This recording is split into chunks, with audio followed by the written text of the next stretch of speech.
and many people agree with the concept of causality. That is, good deeds are rewarded with good and evil deeds are met with retribution. But in reality, in this society, very moral people are not necessarily happy. On the contrary, some immoral people seem to live very happily. How should we view and approach this issue? Sometimes people who do good deeds often don't receive good rewards, and those who do bad things often experience some happiness.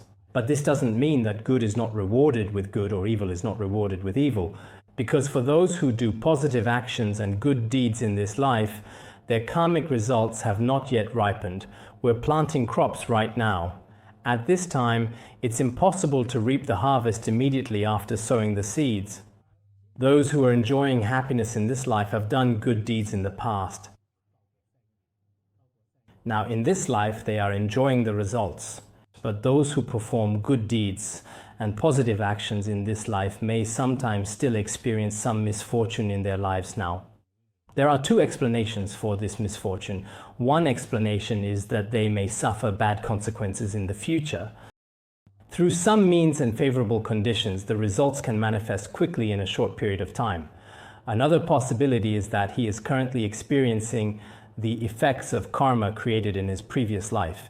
Good deeds done today cannot bear fruit today.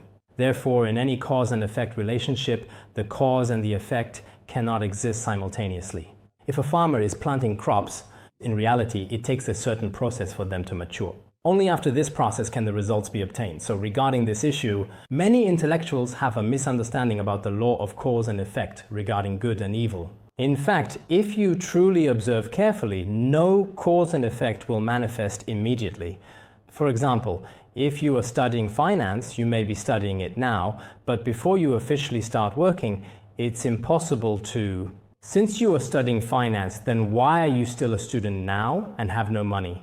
Isn't it said that people who study finance are very wealthy? The effect cannot be used to measure the cause. This is a very important point. The second question is, I personally feel that all of our troubles, in essence, essentially come from our desires and wishes not being fully satisfied or fulfilled. So we need to keep our desires within a reasonable limit. But how do we determine what that limit is? I've thought about this for a long time and still haven't found an answer. I'd like to hear your thoughts on this. Thank you.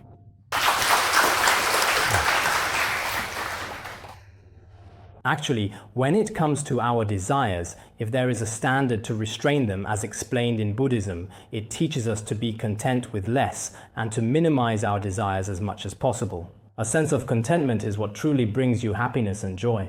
This idea is not only taught in Buddhism, but within Buddhism it is said that desire is like drinking salt water. The more you drink, the more your craving grows. I once read that Schopenhauer also said that if your desire for wealth keeps increasing, it's like drinking seawater.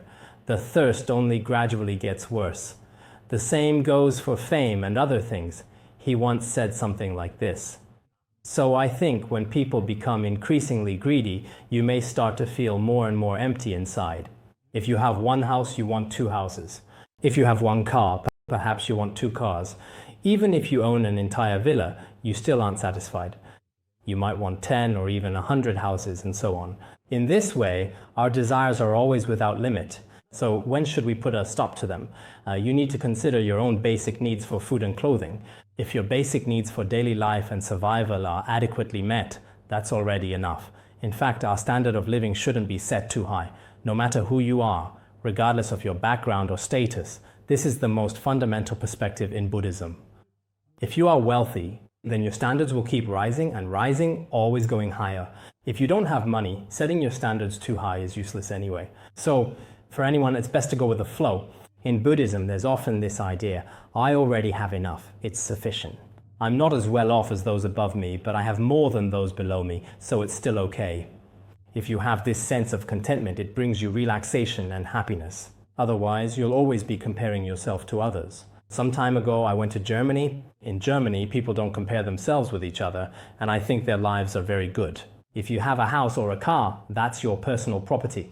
There's no need for others to compare. But for many of us, even when colleagues talk to each other, how much did your car cost? How much is your house worth? Talking about these things every day just adds to the pain and creates a competitive atmosphere of comparison. This kind of competition is irrational. It's an unreasonable form of competition. So what is reasonable competition? It's in our studies and in the improvement of our moral character. Reasonable competition is necessary. People need some competition, but irrational competition just puts pressure on us. I think the best thing in life is to have none of that.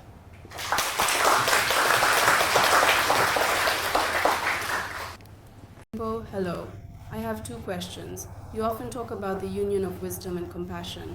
Regarding wisdom, since we are now in higher education institutions, many intellectuals often require themselves to be extensively well-read and knowledgeable. Is there a necessary connection between being well-read and wisdom?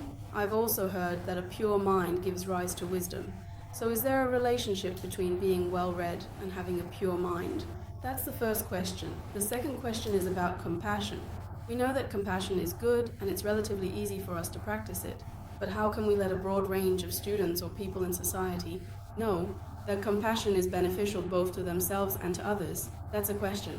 So for us in higher education, whether administrators or teachers, how can we let students know that doing good benefits both oneself and others, and that this is a good thing? Those are my two questions. Thank you. First, regarding wisdom. In fact, wisdom, as many scholars believe, is inseparable from being well-read. In Buddhism, it is said that extensive learning and study are actually the source of wisdom. It's the same in schools, just like everywhere else. If there is no teaching from teachers and no listening from students in schools, then students' professional skills and wisdom cannot be improved in any meaningful way overall. So, except for a very few geniuses, all wise people in the world derive their wisdom from teachers. That is why I always feel an endless sense of gratitude toward every teacher, because even the tiniest bit of wisdom I have in my mind all comes from my teachers. Even now, I still think of those teachers from more than 20 or 30 years ago, whether they taught me in elementary school or middle school. Although I never attended a formal undergraduate university, I have still had many wonderful Buddhist teachers and worldly teachers throughout my life. In fact, their teachings and my extensive learning are truly inseparable. If they had not passed on this knowledge, I could not have gained even a drop of wisdom. So I hope that students will always have a sense of gratitude toward their teachers. Nowadays, in many schools, gratitude education is not done very well. Recently, I have established some schools in Tibetan areas, and I have required them indeed, to hold a gratitude activity every month. Otherwise, if the teachers themselves have not educated well, in the end the students will ignore you too. I have met many teachers before who said, "These students don't pay any attention to me now." I said, "Maybe the students are at fault, but perhaps the teachers didn't teach well then. How can you expect gratitude in the future?" Gratitude toward parents and teachers is very important. Your second question is about compassion.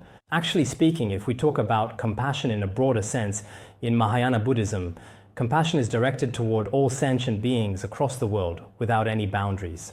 All living beings are the objects of our compassion and kindness. This might be somewhat hard for some students nowadays to imagine, but I truly believe that at the very least, people should always have a kind and caring heart within them. This kind heart truly should be extended to everyone around us, to every living being. We must truly value and cherish this.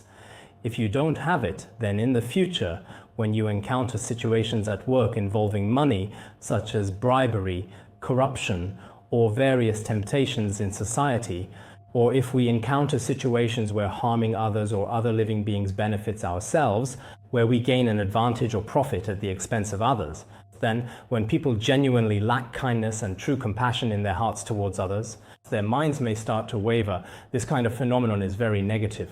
So, when it comes to values, what do I value most? It is wisdom and compassion.